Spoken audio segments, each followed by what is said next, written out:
നമസ്കാരം മക്കളെ, നമുക്ക് പഠിക്കാം.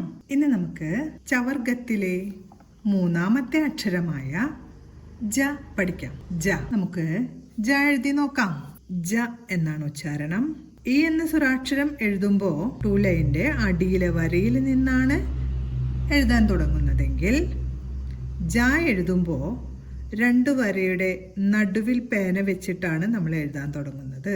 ഈ രണ്ട് വരയുടെ ഉള്ളിലാണ് ഈ അക്ഷരം നിൽക്കേണ്ടത്. രണ്ട് വരയുടെ പുറത്തേക്ക് കടക്കാൻ പാടില്ല. ഈ രണ്ട് വരയുടെ നടുവിൽ പേന വെച്ച് ഈ എഴുതുന്ന പോലെ എഴുതി ഈ ഒരു വരയെ നേരെ സ്റ്റാർട്ടിംഗ് പോയിന്റിൽ കൊണ്ടുവന്ന ശേഷം ഒന്ന് വളച്ച് ഇങ്ങനെ വെച്ചാൽ ജ എന്ന അക്ഷരമായി. ഒരിക്കൽ കൂടെ എഴുതാം. രണ്ട് വരയുടെ പകുതിയിൽ നിന്ന് ഈ എഴുതുന്ന പോലെ തുടങ്ങണം. അതിനുശേഷം ഈ ഒരു വര നേരെ ഈ ഒരു സ്റ്റാർട്ടിംഗ് പോയിന്റ് വരെ എത്തിയ ശേഷം അടിയിലത്തെ വരയിൽ ടച്ച് ചെയ്തുകൊണ്ട് വീണ്ടും ഈ ഒരു അക്ഷരത്തിൽ ഒന്ന് തൊട്ട് ഇവിടെ ഒരു പൂജ്യം പോലെ വളച്ചു വെച്ചാൽ ജ എന്ന അക്ഷരമായി. ജ ജ ജ എന്നാണ് ഉച്ചാരണം. ജ പ്ലസ് ആ സമമാണ് ജ. ജ പ്ലസ് ആ സമം ജ. ഇനി നമുക്ക് ജ വരുന്ന വാക്കുകൾ എഴുതി നോക്കാം. ആദ്യം എഴുതുന്ന വാക്ക് ജലം എന്നാണ് കേട്ടോ. അപ്പൊ ആദ്യം ജ എന്ന അക്ഷരം എഴുതി തൊട്ടടുത്തായിട്ട് ലം എന്നും വരച്ചു. ല എഴുതി അമ്മിന്റെ ചിഹ്നം. ലം ജലം. ജലം വെള്ളം. അടുത്ത് നമുക്ക് ജൂൺ എന്നെഴുതാം. ജൂൺ. ജൂൺ എന്നാണ് എഴുതുന്നത്. ജ വരച്ചു. ജൂ ഊ എന്നതിൻ്റെ ചിഹ്നമാണ് വേണ്ടത്. ഊ എന്നതിൻ്റെ ചിഹ്നം വരച്ചു. ഇനി അൺ എന്ന ചില്ലക്ഷരമാണ് എഴുതേണ്ടത്. അൺ. ജൂൺ. അടുത്ത് നമുക്ക് ജാതി എന്നെഴുതാം. ജ വരച്ച് ആയുടെ ചിഹ്നം വരച്ചു. ജാ തി. തായ് എഴുതി ഈയുടെ ചിഹ്നം. തി. ജാതി. അടുത്ത് നമുക്ക് ജലജം എഴുതാം. ജലജം എന്നാൽ താമര എന്നാണ് കേട്ടോ അർത്ഥം. ജ ല ജം. ജലജം. അടുത്ത് ജ്വാല എന്നെഴുതാം.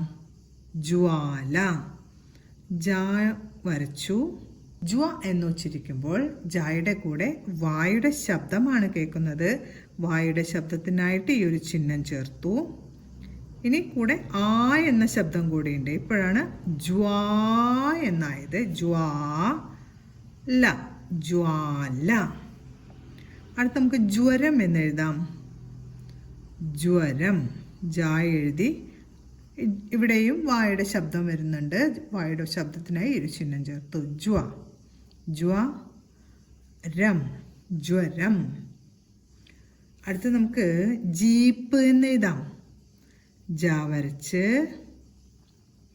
ഈ എന്ന ശബ്ദമാണ് കേൾക്കുന്നത് ജായുടെ കൂടെ. അപ്പോൾ ഈ എന്ന ചിഹ്നം ചേർത്തു. ജീപ്പ്. പാ ഒന്ന് ഉറപ്പിച്ചു ഉച്ചരിക്കുന്നുണ്ട്. പായുടെ കൂട്ടക്ഷരം എഴുതി ചന്ദ്രക്കലയിട്ടു. ജീപ്പ്. അടുത്ത് നമുക്ക് ജോലി എന്ന് എഴുതാം. ജോലി. ജോ. ജായുടെ കൂടെ ഓയുടെ ശബ്ദമാണ് കേൾക്കുന്നത്. അതുകൊണ്ട് എയുടെ ചിഹ്നം വരച്ച് ജാ വരച്ച് ആയുടെ ചിഹ്നം വരയ്ക്കുക. ഇപ്പോൾ ജോ എന്നായി. ഓ എന്ന ചിഹ്നത്തിന് എയുടെ ചിഹ്നവും ആയുടെ ചിഹ്നവും എഴുതണം. അപ്പോൾ എയുടെ ചിഹ്നം വരച്ച് ജാ വരച്ച് ആയുടെ ചിഹ്നം കൂടെ ചേർക്കുമ്പോൾ ഇവിടെ ജോ എന്ന് വായിക്കാം. ജോ ലി. ലാ എഴുതി എയുടെ ചിഹ്നം. ലി. ജോലി. ഇന്ന് നമ്മൾ ചവർഗത്തിലെ മൂന്നാമത്തെ അക്ഷരമായ ജായാണ് പഠിച്ചത്. ജാ എഴുതാൻ പഠിച്ചു. അതിനുശേഷം ജാ വരുന്ന വാക്കുകളായ ജലം, ജൂൺ, ജാതി, ജലജം, ജ്വാല, ജ്വരം, ജീപ്പ്, ജോലി. ഇത്രയും വാക്കുകളും പഠിച്ചു. ഇന്ന് നമ്മൾ പഠിച്ച ജ എന്ന ഈ അക്ഷരവും ജ വരുന്നതായ ഈ വാക്കുകളും പറഞ്ഞുകൊണ്ട് എഴുതി പഠിക്കാൻ ശ്രമിക്കണം. അടുത്ത ക്ലാസ്സിൽ കാണാം മക്കളെ. നമസ്കാരം.